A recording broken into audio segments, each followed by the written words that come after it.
Shalom saudara-saudari, selamat pagi, damai sejahtera daripada Allah Bapa, kasih daripada anaknya Tuhan kita Yesus Kristus, dan persekutuan daripada Roh Kudus akan menyertai kita sekalian. Bersama saya Pendeta Jaya Hulu dalam program Renungan Pagi. Sebelum kita merenungkan firman Tuhan, mari kita berdoa terlebih dahulu.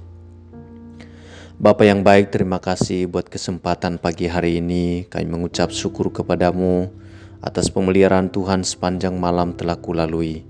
Dan pagi hari ini aku kembali merenungkan firman-Mu ya Tuhan. Kiranya Engkau yang membuka hati dan pikiranku, supaya firman-Mu ini boleh tertanam menuntun aku, dan aku hidup di dalam jalan-Mu yang benar. Tuntun aku, baharui hatiku dan pikiranku melalui firman-Mu. Di dalam nama Tuhan Yesus aku telah berdoa. Amin.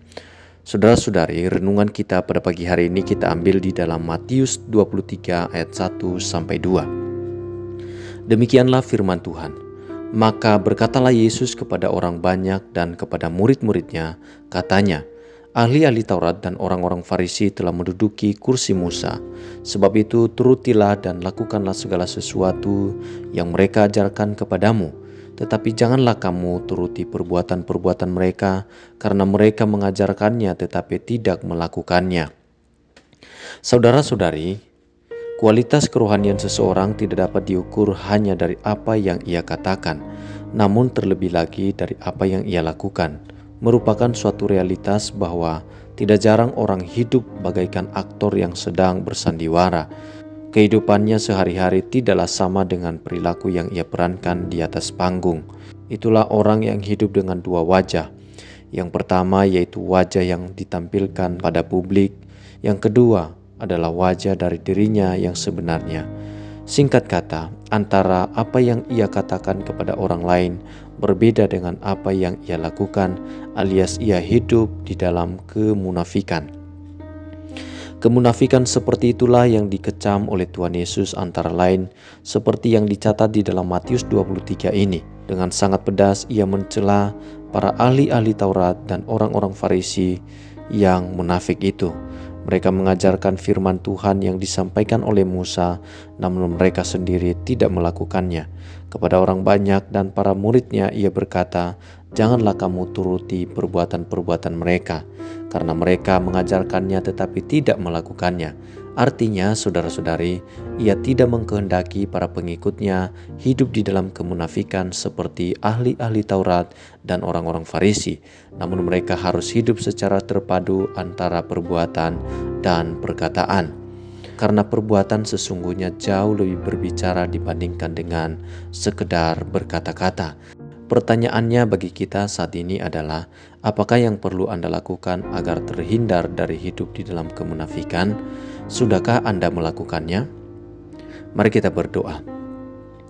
Ya Tuhan, tolonglah diriku agar senantiasa hidup di dalam kerohanian yang otentik. Ampunilah aku apabila perbuatanku tidaklah sama seperti perkataan yang kuucapkan. Sebab dengan demikian bukan saja aku telah hidup di dalam kepalsuan, juga diriku tidak menjadi saksi yang memuliakan nama-Mu. Aku menyadari kemunafikan yang telah kulakukan, menjadikan nama-Mu sebagai cemooh dari orang-orang yang ada di sekitarku.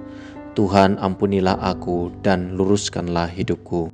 Aku memohon Roh Kudus selalu mengingatkan diriku agar aku hidup sebagai terang di tengah kegelapan dan garam di tengah kehambaran, supaya dengan demikian aku dapat mengisi hari-hari yang kulalui, termasuk hari ini, dengan kehidupan yang tidak sia-sia. Tolonglah diriku ya Tuhan, agar semua yang kukerjakan pada hari ini berkenan kepadamu. Oleh sebab itu, tuntunlah hidupku agar aku selalu berjalan di dalam terang firman-Mu. Penuhilah hatiku dengan damai sejahtera, dan jadikanlah diriku berkat bagi lingkungan di mana aku berada. Aku berdoa untuk orang-orang yang ada di sekitarku, keluarga besarku, kerabatku, dan orang-orang yang mengenal kehidupanku. Berkati mereka, tolong mereka ya Tuhan. Bahkan Engkau pakai aku untuk menjadi saluran berkat, untuk membawa nama-Mu dipermuliakan. Terima kasih ya Bapa yang baik. Pada pagi hari ini aku kembali mengungkapkan doa yang telah Engkau ajarkan kepadaku. Bapa kami yang di surga, dikuduskanlah nama-Mu, datanglah kerajaan-Mu, jadilah kehendak-Mu di bumi seperti di surga. Berikanlah kami pada hari ini makanan kami yang secukupnya, dan ampunilah kami akan kesalahan kami, seperti kami juga mengampuni orang yang bersalah kepada kami. Dan janganlah membawa kami ke dalam pencobaan, tetapi lepaskanlah kami daripada yang jahat, karena Engkaulah yang mempunyai kerajaan dan kuasa dan kemuliaan sampai selama-lamanya. Amin. Saudara-saudari, bila saudara diberkati dengan perenungan firman Tuhan pada pagi hari ini, silakan dukung kami dengan meninggalkan komentar di bawah ini. Terima kasih, Tuhan Yesus memberkati.